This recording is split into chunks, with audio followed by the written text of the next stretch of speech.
प्रभु नित्यानंद श्री अद्वैत गदाधर श्रीवासादि गौर भक्तवृंद। हरे कृष्णा कृष्णा कृष्णा हरे हरे, हरे राम राम राम हरे हरे। नमो विष्णुपदाय कृष्णपृष्ठाय भूतले श्रीमते नमस्ताय भक्तिप्रियाय नमस्ते नमस्ताय भक्तिपादाय दुर्लभ कृष्ण भक्ति में अति सरल। हरे कृष्णा कृष्णा कृष्णा हरे हरे, हरे राम राम हरे हरे। नारायणं नमस्कृत्य नरं चैव नरोत्तमं देवीं सरस्वती व्यासं ततो जयमुदीरये। श्रीमद्भागवत महापुराण 7वां स्कंद श्री प्रहलाद महाराज की स्तुति चल रही है। प्रहलाद महाराज कह रहे हे पुरुषोत्तम, भगवान का एक नाम पुरुषोत्तम, जो सबसे उत्तम पुरुष है, इनसे बढ़कर कोई है। गोविंदम आदि पुरुषम तमहम भजामि। अच्छा मुझे बताओ, एक क्षेत्र है जिसको जहाँ भगवान को उस क्षेत्र के नाम से ही पुरुषोत्तम जाना, जगन्नाथपुरी जिसको पुरुषोत्तम क्षेत्र कहा जाता है। जगन्नाथपुरी को पुरुषोत्तम क्षेत्र कहा जाता है। श्री राधे बोलो। यानी जगन्नाथ भगवान सबसे उत्तम, इसलिए उनको कहा पुरुषोत्तम। श्री राधे बोलो। और वो क्षेत्र क्योंकि वहां जगन्नाथ विराजित है, इसीलिए उस क्षेत्र को कहा पुरुषोत्तम क्षेत्र। श्री राधे बोलो। बड़े भाग्यशाली वो लोग हैं जिनको इस कलयुग में भगवान श्री कृष्ण की, भगवान जगन्नाथ की आराधना करने का सौभाग्य मिलता है। क्योंकि कलयुग के मुख्य जो इष्ट हैं वो कौन है? भगवान जगन्नाथ। श्री राधे बोले। कौन सा? जगन्नाथ। इसलिए वो बड़े भाग्यशाली लोग हैं जिनके घर में श्री जगन्नाथ जी की, भगवान श्री कृष्ण की प्रतिमा विराजित रहती है। श्री राधे बोले। हे पुरुषोत्तम, समस्त पुरुषों में। और मेरा जब ये अनुभव हो जाएगा ना आपको कि उनसे बढ़कर कोई है, वो एक ही पुरुष है, बाकी सब प्रकृति है। चाहे इस जगत में पुरुष हो या स्त्री, वो सब प्रकृति है। श्री पुरुष तो एक ही। और ये मीरा को अनुभव हो गया। तभी जब वृंदावन में पहुंचती और जीव गोस्वामी उसको कहते हैं कि मैं स्त्रियों से नहीं मिलता, तब मीरा कहती है कि भाई और भी कोई पुरुष है क्या? मुझे तो अब तक यही पता चला, पुरुष तो एक ही है, इसका नाम श्री कृष्ण, बाकी तो सब स्त्रियां हैं। तो और भी पुरुष है क्या? फिर उसको प्रणाम है। कितनी ज्ञान की उत्तम स्थिति। आप देखो, भक्ति कहने के ज्ञान की उत्तम स्थिति तक पहुंचा ही देती है। और मुझे लगता है ज्ञान भी एक न एक दिन भक्ति की उत्तम अवस्था तक पहुंचा ही देता है। अगर सुदृढ़ और सही ज्ञान की परख होगी तो वो भक्ति की तह तक या शुद्ध भक्ति में जरूर लगेगा, जरूर लगेगा। क्यों? क्योंकि ज्ञान कहीं ना कहीं ईश्वर प्रेम तक पहुंचा ही देता है, भगवत प्रेम तक पहुंचा ही देता है। क्योंकि वहां अब जब ज्ञान में पता चल गया कि कौन इष्ट, कौन भगवान, तब उसको पाने की इच्छा, पाने के लिए गुरु करो। कौन? भक्ति। और जब वो पद्धति समझाए, जो फिलॉसफी समझाए, जो दर्शन समझाए, उस दर्शन के अनुसार चलोगे तो कहीं ना कहीं ईश्वर की प्राप्ति कर ही लोगे। और ईश्वर की प्राप्ति से भी सर्वश्रेष्ठ है भगवत प्रेम की प्राप्ति, उसका प्रेम हमको मिले। श्री राधे वो मिला, अच्छी बात। आया दर्शन देके चला गया, तो कर्दम ऋषि के पास आया और आके चला गया, आके चला गया। ज्ञान प्राप्ति के बाद तप में लगा और वो आया, आके चला जाएगा। ये भी कोई बड़ी बात नहीं, वो आया और चला गया, क्या मजा पूरा हो रहा, आया और चला गया।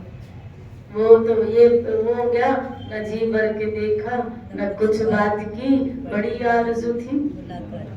वो बड़े साध लेके बैठे थे और बड़ी साध लेके जन्म, कई जन्मों से बुला रही हूँ, तो कई कई जन्मों से इंतजार कर रहे थे, वो आया भी और आया ऐसे राम राम करके चलता बनो। श्री राधे बोलो। श्री राधे। और भक्ति क्या है? लूट के ले गया दिल जिगर सावरा जादू।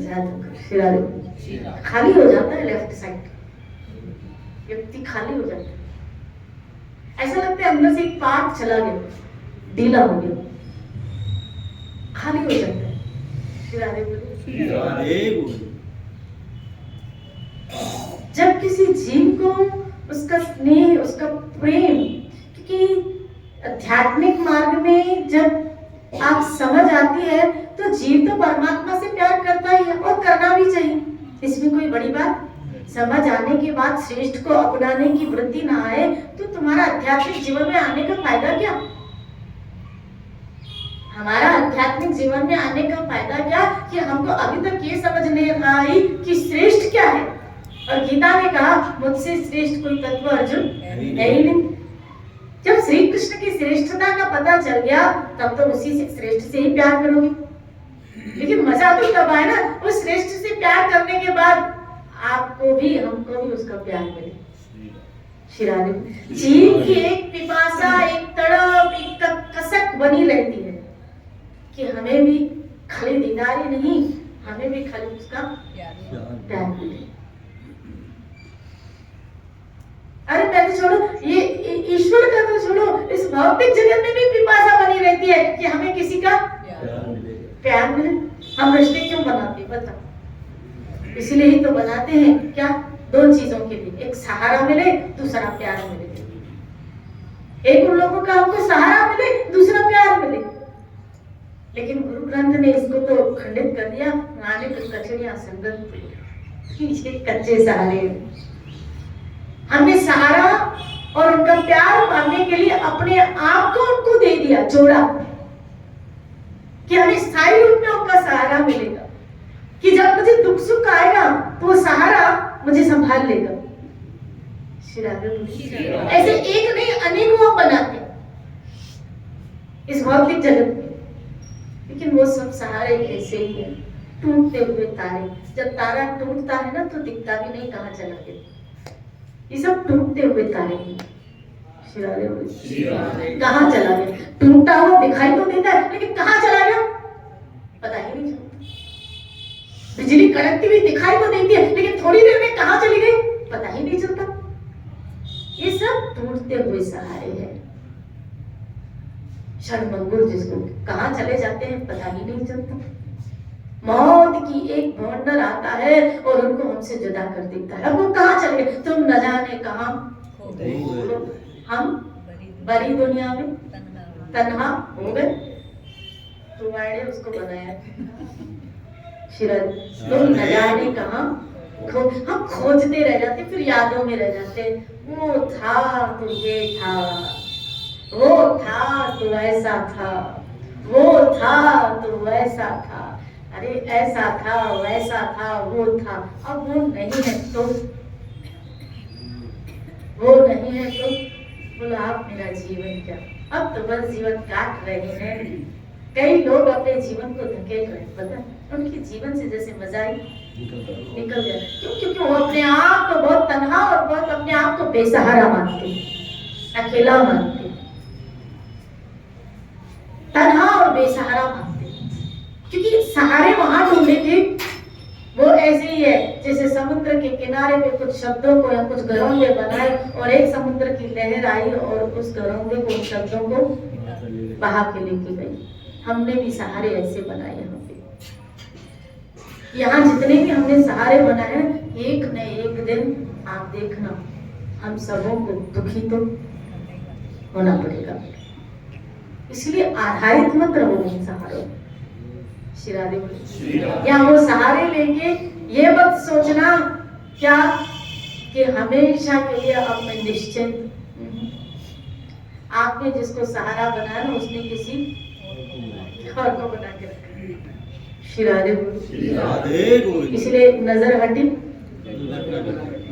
दुर्घटना घटी।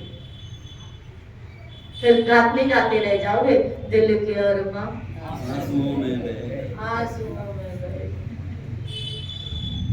हम जहाँ क्या है आगे, हम बड़ी दुनिया में तन्हा रह गए, हम बड़ी दुनिया में तन्हा रह गए, दिल के अरमां आंसुओं में बहे। शिरारे बोले, दिल के अरमां आंसुओं में बहे। उम्र भर आंसू ही बहाते रहे। जब नहीं मिले थे तब भी बहाते थे, और मिले तब भी बहाते रहे, छोड़ के चले गए तब भी बहाते रहे। जिनकी नहीं हो रही है शादी वो भी रो रहे, जिनकी हो गई है कुछ लोगों से नहीं हो रही है। कब होगी? शिरारे बोले, वो खुश हो जाते हैं। शिरारे बोले, बोलो ना शिरारे। जिनकी हो गई वो भी रो रहे, और होने के बाद अब तो वो जैसे नहीं, गले में कफ अगर बढ़ जाए तो फिर वो बोलने में, निगलने में, आज लड्डू ऐसा घुस गया है, कांटा ऐसा घुस गया, ना उगलने में है ना निगलने में। अब तो भोगो उम्र भर के, तो भोगो।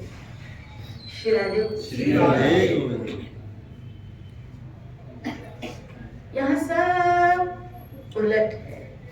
शिराने थोड़ी देर के लिए हमको लगता है मिला मिला मिला मिला, मैंने कहा ना आसमान का टूटता तारा है। थोड़ी देर के लिए हमको लगता है मिला, और हम खुश भी हो जाते, लेकिन हमारी वो पिपासा नहीं बुझती है। मिलकर भी न जाने तुम क्यों।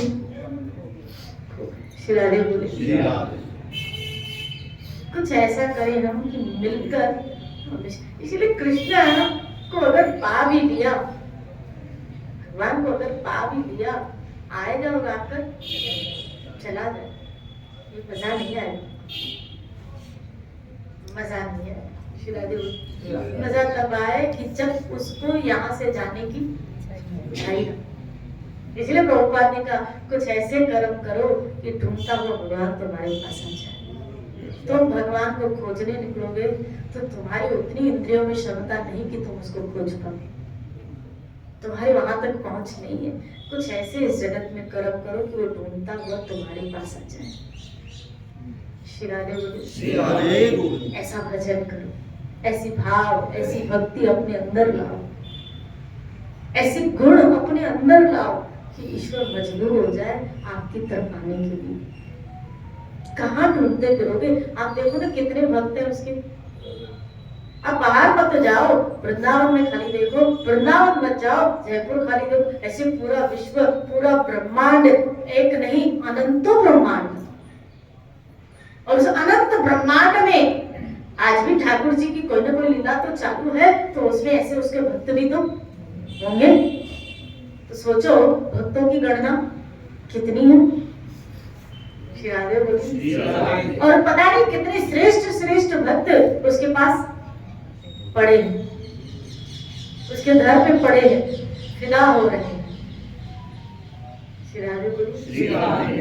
ठाकुर के यहाँ भक्तों की कमी नहीं, इसलिए आप भक्त बने हो, जैसे बहुत बड़ा अफसर हो, बहुत बड़ा अफसर हो, बहुत बड़ा अफसर हो, या बहुत बड़ा एक कंपनी का, उसके नौकर चाकरों की कमी थोड़ी है। आज भी ऐसे बता ना, गूगल ने कई हजारों व्यक्तियों को जॉब से, कितना 10,000 व्यक्तियों को जॉब से वो निकाल भी रहा है, और को दे भी सकता, निकाल भी सकता। तो उसके नौकरों की कमी थोड़ी है, कमी थोड़ी है। शिरादे बोली निकल भी गए तो उसको क्या फर्क पड़ने वाला है। शिरादे बोली, आप कहो हम नहीं करेंगे भजन, वैसे भी सोता निकल जाओ, आपको उसको क्या फर्क पड़ने वाला है। आप भजन नहीं करोगे, आप सेवा नहीं करोगे, इसका मतलब है कि क्या हम उस नौकरी से, अगर कोई व्यक्ति करोड़पति के यहाँ नौकरी छोड़ के चला जाए तो उसको क्या फर्क पड़ेगा, वो तो दूसरा रख लेगा। करोड़पति व्यक्ति दूसरा रख सकता है, तो लक्ष्मीपति बोलो, वो रख नहीं, वो अपने में से निकाल सकता है। ये जो एक्सपांशन है ना उसी का है। आप भी उस एक्सपांशन उसी के वो बना सकता है। वो फैक्ट्री वो फैक्ट्री है जहां से प्रोडक्शन होता है। श्री राधे बोले ये तो हमारे अहो भाग्य कि उसकी नौकरी करने का मौका मिले, उसका भजन करने का। अगर नहीं करो उसको क्या फर्क पड़ने वाला है? हम नहीं करेंगे आपसे भजन, नो आप मत कर। श्री राधे वो संतों को बेच के अपनी करुणा दिखाता है, उसको पड़ी नहीं है। श्री राधे बोले उसका एक वात्सल्य स्नेह जीवों के प्रति, एक मंतव्य उन जीवों के प्रति कि हाय इनका बनेगा। इसीलिए प्रहलाद ने यहाँ लिखा मुझे मेरी चिंता नहीं है, मुझे उन दुर्भागी जीवों की चिंता है जो आपसे विमुख है। मुझे उनकी चिंता है, मुझे मेरी चिंता नहीं है। क्यों? क्योंकि मैं तो संतों के सानिध्य में रहता हूं, उनकी कृपा प्रसाद से मैं तो निकल ही जाऊंगा। लेकिन मुझे वो अभागे दुर्भागे जीवों की चिंता लगी रहती है जो इन संतों के संपर्क में नहीं है। श्री राधे बोलिए। इसलिए अगर उसका भजन नहीं करोगे तो उसको कोई फर्क नहीं पड़ने वाला है। उसका जप नहीं करोगे, उसकी सेवा नहीं, तो उसको कोई फर्क नहीं पड़ने वाला है। उसके यहाँ बहुत सारे नौकर चाकर है। ये जो भी हम उसकी सेवा पूजा करते हैं अपने प्रॉफिट के लिए करते हैं, अपने भले के लिए करते हैं, अपने हित के लिए करते हैं। श्री राधे बोले। इसलिए भगवान से ये प्रार्थना करो कि प्रभु मेरी बुद्धि आपकी चाकरी में लगी रहे। एक दिन भी सेवा में सुख अगर तड़प हो, कसक हो कि आज सेवा नहीं हो पाई। एक दिन सत्संग भजन में सुख एक कसक होनी चाहिए, आज नहीं हुआ ये, आज भजन नहीं हुआ, अरे मेरा नुकसान, मेरा लॉस हो गया, मेरी सेवा नहीं हुई, मेरा लॉस हो गया, मेरा सत्संग नहीं हुआ, मेरा लॉस हो गया, मेरा भजन नहीं हुआ, मेरा लॉस हो गया। श्री राधे बोले। कभी कभी कहना पड़ते हम घर में कर लेंगे, मन इतना शरीफ नहीं है। श्री राधे बोले ये ठाकुर जी ने हम सबको क्या दिए? ड्यूटी दी है। और आज मन को एक कायरता लग गई, उसको कायरता लगाने मत दो, क्योंकि उसको आदत लग जाएगी इस चीज की। आदत लगानी है तो अच्छी चीज की लगाओ, बुरी चीज की नहीं। इसीलिए यहाँ हे पुरुषोत्तम मोक्ष के 10 साधन प्रसिद्ध है। प्रहलाद महाराज मोक्ष के 10 साधन प्रसिद्ध है, जिसमें पहला है मौन। श्री राधे बोले। मौन अपने जीवन में कम से कम शब्दों का चयन करें, और शब्द भी कम और बड़े उत्तम, कम और उत्तम, माननीय, रिस्पेक्टफुल, आदरणीय किसी के लिए, चाहे वो छोटा हो चाहे वो बड़ा हो। क्योंकि सिया राम भाई श्री राधे बोले सारा जगत मेरे ईश्वर का ही उसी वो ही रमा है। किसी से भी बात करें, किसी से भी व्यवहार करें, प्लीज बड़े आदर के साथ करें। क्योंकि बाहर कपड़ा कुछ भी हो, बाहर कपड़ा कुछ भी हो, लेकिन अंतर में चेतना मेरे ईश्वर की है, और उस ईश्वरीय चेतना के कारण उस बाहर कपड़े की मान्यता है। श्री राधे बोले। देखो भाई, कोई बड़े घर का व्यक्ति होता है ना, तो उसका पिता बहुत रेस्पेक्टफुल होता है ना, बहुत समाज में माननीय होता है, तो उस पिता की वजह से हम उस औलाद को सम्मान देते हैं। श्री राधे बोले। है कि नहीं? श्री राधे बोले। कभी कभी छोटे लोगों को भी उस बड़े की वजह से वो बहुत सामान्य व्यक्ति। श्री राधे बोले। तो हमारे लिए हमारा ठाकुर बड़ा सम्मान्य है, आदरणीय है, प्यारा है, प्यारों से भी प्यारा है, और वो चेतना इन सब में है। तो उसकी वजह से हम आपका सम्मान कर रहे हैं। श्री राधे बोले। व्यक्ति को मत देखो, उस व्यक्ति के अंदर जो मेरा परमात्मा है ना, उसको देखो। उसकी वजह से हम तुम्हारा सम्मान करें। क्यों? वो तो उसी के वो चेतना अंदर है। कभी कभी बाप की वजह से संतान क्या, तो उसकी वजह से, पूर्ण पुरुषोत्तम की वजह से, समझना, पुरुषोत्तम की वजह से इस आत्मा का सम्मान है, इस जीवात्मा का सम्मान है। श्री राधे बोले। राधे गोविंद। इसीलिए संत महापुरुष सबको प्रणाम करते, इसीलिए नहीं, इसीलिए कि मेरा परमात्मा ही इन सब रूपों में व्यापक है, बसा हुआ है। तो उस अंतर्यामी परमात्मा को वो प्रणाम करते हैं। श्री राधे बोले। जो उनके अंतर में परमात्मा की चेतना है उसको प्रणाम किया जाता है। और ये मना स्थिति धीरे धीरे आध्यात्मिक जीवन में, इसीलिए किसी का भी अपकार मत करो, दुत्कार मत करो, अपशब्द मत बोलो, ना जाने किस रूप में नारायण विचार। श्री राधे बोले। ना जाने किस रूप में नारायण विचार। श्री राधे बोले।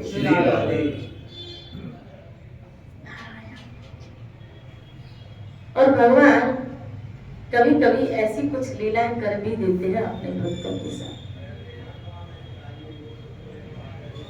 हम कल किसका चरित्र पढ़ रहे थे? राजा दिलीप का। दिलीप का था, दिलीप का चरित्र था, राजा दिलीप का, जो रघु के पिता थे, जो रघु के पिता थे। रघु से रघुवंश चला। श्री राधे बोले। इनके जीवन चरित्र में आया, ना जाने बात चले, ना जाने किस रूप में नारायण, कौन सा किस तरह से कौन हमारी परीक्षा ले रहा है हम क्या नहीं समझे। राजा दिलीप को भी औलाद नहीं होती, किसी कारण श्राप था उनको, तो औलाद नहीं हो रही थी। कामधेनु का श्राप लगा था उसका, उससे उसका अपराध हो गया कामधेनु के प्रति। कामधेनु की ही बछड़ा था नंदिनी, जो वशिष्ठ जी के यहाँ पल रही थी। समझना, जब राजा दिलीप वशिष्ठ जी के पास आते हैं और कहते हैं कि सब सुख है अयोध्या में, ऐसा कोई नहीं है कि मुझे, लेकिन औलाद नहीं है। श्री राधे बोला, कामधेनु के प्रति तुम्हारा अपराध हो गया है। अब बोला एक काम करो, क्या? इसके बछड़े नंदिनी की सेवा करो। तो इसकी सेवा करोगे तो माँ ऐसी खुश हो जाएगी, वरदान दी, तो फिर वो अपराध क्षमा हो जाए। इसलिए राजा दिलीप और उसकी पत्नी मिलके नंदिनी की क्या करने लगे? सेवा करने लगे। वर्तमान में आया उसको बहुत सेवा करी, दिन रात उसकी सेवा करते, यहाँ तक कि वो बछड़ा जहाँ सोता राजा दिलीप वहीं उसके पास में सो जाते थे, उसकी रात को सेवा करते। और गुरु वशिष्ठ जी के यहाँ दोनों पति पत्नी रहते, दिन रात वो आरती लेके नंदिनी की, उसकी पत्नी आरती पूजा करती थी। ऐसे बहुत गौ सेवा की। एक दिन राजा दिलीप नंदिनी को हरी हरी घास चराने के लिए लेके गए। चराते चराते नंदिनी पता नहीं कहाँ चली गई, पता नहीं कहाँ चली गई। इतने में जोर से एक आवाज आती है नंदिनी के चिल्लाने की। बस ये राजा दिलीप दौड़ते हुए वहां आते और वहां देखते हैं कि एक शेर के पंजे में नंदिनी दबोची हुई पड़ी और वो चिल्ला मारी है कि मुझे बचाओ। राजा दिलीप को देख के चकित हो गए और तुरंत अपने हथियार निकाला, अस्त्र निकाला, बाण निकाले उसको मारने के लिए शेर को, तो वहीं उसका हाथ अकड़ के रह गया। तो वो शेर कहता है मुझे साधारण मत समझ, मैं कोई साधारण जीव नहीं हूं। तो बोला मैं भवानी का शेर हूं, मां पार्वती का शेर हूं, और ये एरिया उन्होंने ही मुझे दी है रक्षा के लिए। और यहाँ कहा है कि जो अपने आप पशु आएगा उसका तो मांस खा सकता है, और ये अपने आप आई है, मैं नहीं गया हूँ इसके पास, ये अपने आप आई है तो मैं तो उसको खाऊंगा। अब तो समझ में पड़ गए, क्यों? क्योंकि गुरु की आज्ञा के अनुसार इसकी सेवा में नियुक्त थे और एक शेर उसको खा रहा है तो उसकी रक्षा नहीं कर सके तो डबल श्राप लगेगा। बोला मेरे धर्म की रक्षा करो भाई, मैं तुम्हारे हाथ छोड़ता हूँ, इसके बदले में तुम मेरा मांस खा ले, मुझे खा ले, लेकिन इसको छोड़ दे। बोला ऐसे कैसे? बोला तुझे तो मांस खाने से मतलब है, उसका खा या उसका खा, ये मुझे मेरे गुरु ने सेवा के लिए दी है, तो मेरे गुरु ने मुझे सेवा के लिए दी है, तो मैं तुम्हारे हाथ छोड़ता हूँ, इसको छोड़ दे। और शेर ने कहा ठीक है। शेर ने उसको छोड़ दिया और जोर से चंपू मारने लगा उसको खाने के लिए। ऐसे जोर से पंजा मारा, जैसे पंजा मारा और ये हाथ आंख बंद करके हाथ जोड़ कर भगवान का चिंतन कर रहे थे, तुरंत वो शेर वहां से गायब हो जाता है और नंदिनी प्रसन्न हो जाती है। नंदिनी कहती है मैं तेरी परीक्षा ले रही थी। श्री राधे बोली तूने मुझे इतनी सेवा की ना, तो मैं तेरी परीक्षा ले रही थी कि धर्म के प्रति तेरी बुद्धि, क्योंकि धर्म के प्रति जिसकी बुद्धि दृढ़ रहती है वही आगे चले के धर्म की स्थापना कर पाएगा। तो इस पात्र में ये ले मेरा दूध है, तो तू अपनी पत्नी को बुला ले, तुम पी लो, तुम्हें एक अच्छी संतान की प्राप्ति हो। बोला नहीं मैं ऐसा नहीं कर सकता, बाकी सेवा तो इसलिए। बोला मैं ऐसा नहीं कर सकता। बोला क्यों? बोला पहले तो आप पे गाय पे पहले उसके बछड़े का अधिकार होता है उसके, और दूसरा जो मुझे अर्पण होगा पहले मुझे मेरे गुरु को, क्योंकि मैं गुरु आश्रम में रहना, तो मैं गुरु को अर्पण करूंगा, उनकी आज्ञा के बिना मैं वो दूध नहीं पी सकता। फिर आगे नंदिनी हाथ जोड़ती है कि धन्य है तुम्हारी बुद्धि को, नहीं तो व्यक्ति के अंदर जब कामना होती है ना तो कोई व्यक्ति उसको दिखता ही नहीं है, गुरु भी नहीं दिखता, क्योंकि उल्लू सीधा हुआ हमारा तो काम बन गया, अभी तुम जानो तुम्हारा, क्योंकि उसको तो यही चाहिए था, तो उसका उल्लू सीधा हो गया तो उसको कहेगा ना कि अब मेरा काम पूरा हो गया, काय को गुरु से पूछना, काय को ये करना। शिरादे बोले लेकिन जिनकी बुद्धि धर्म में होती है वो कभी सिद्धांत को नहीं तोड़ते, याद रखिएगा, कभी रूल्स को नहीं तोड़ते। जिनकी बुद्धि धर्म में लगी होती है ना वो कभी सिद्धांत और रूल को नहीं तोड़ेंगे। और बुद्धि फिसलती कहाँ? जहां कामना आ जाती है, जहां कामना आ जाती है वहां बुद्धि स्लिप हो जाती है। श्री राधे बोले कामना कहाँ आती है?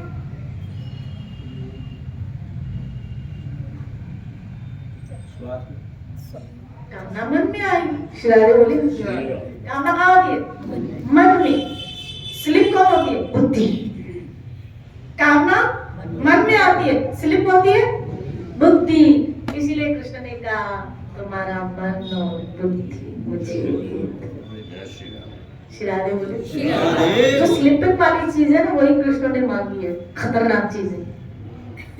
तुम्हारा मन और बुद्धि, जिसमें कामना आएगी वो है मन, जो स्लिप होगी वो है बुद्धि, दोनों मुझे ले दे, तू सेफ हो जाएगा। इसमें भी देखो मेरे ठाकुर का आपके प्रति प्यार ही तो है कि वो आपको गिरना नहीं देना चाहता है। वो नहीं चाहता है कि तुम गिरो इस भौतिक जगत में, तभी वो कह रहा है कि ये दोनों चीजें मुझे दे दे, तू सेफ हो जाएगा, तू बच जाएगा हमेशा और मेरे पास आ जाएगा। श्री राधे बोली इसलिए कभी कभी भगवान अपने भक्तों से धर्म को लेते हुए कुछ परीक्षाएं, लेकिन कलयुग में थोड़ा कम लेते हैं, पता है सब फेल्योर है, इसलिए उसको ग्रेस पे पास करना पड़ेगा। श्री राधे इसलिए हमारी परीक्षा हो तो बड़े बड़े संतों की लेगा, हम जैसे क्योंकि हम ग्रेस में 35 मार्क आ जाए कोई बड़ी बात है।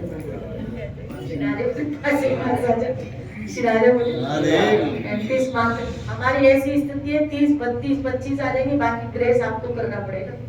ये गुरु महाराज थोड़ा पॉइंट्स जोड़ देते हैं, प्रभु मैं देता हूँ इसको निकाल, इसको निकाल। जैसे एक पिता है ना, अपनी फैमिली के साथ बच्चों के साथ कहीं जा रहे थे, तो बच्चों के साथ गड्ढे में गिर गए, बहुत गहरा गड्ढा था। उस गड्ढे में सीढ़ी तो थी लेकिन वो बहुत ऊपर की तरफ थी, वो गड्ढा गहरा था और उस सीढ़ी तक पहुंचने के लिए वो कैसे जाए। तो पिता ने क्या किया कि अपने कंधे पे बच्चों को चढ़ा दिया।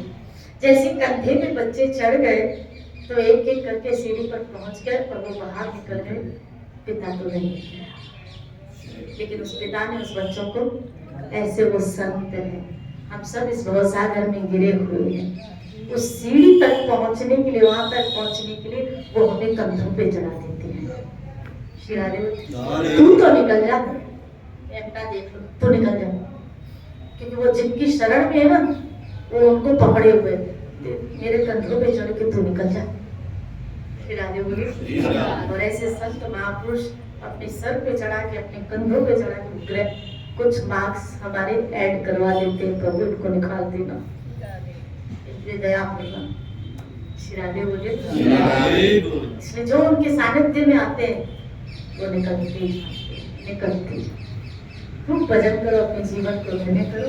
कल इसी चर्चा को जय जय जय जय।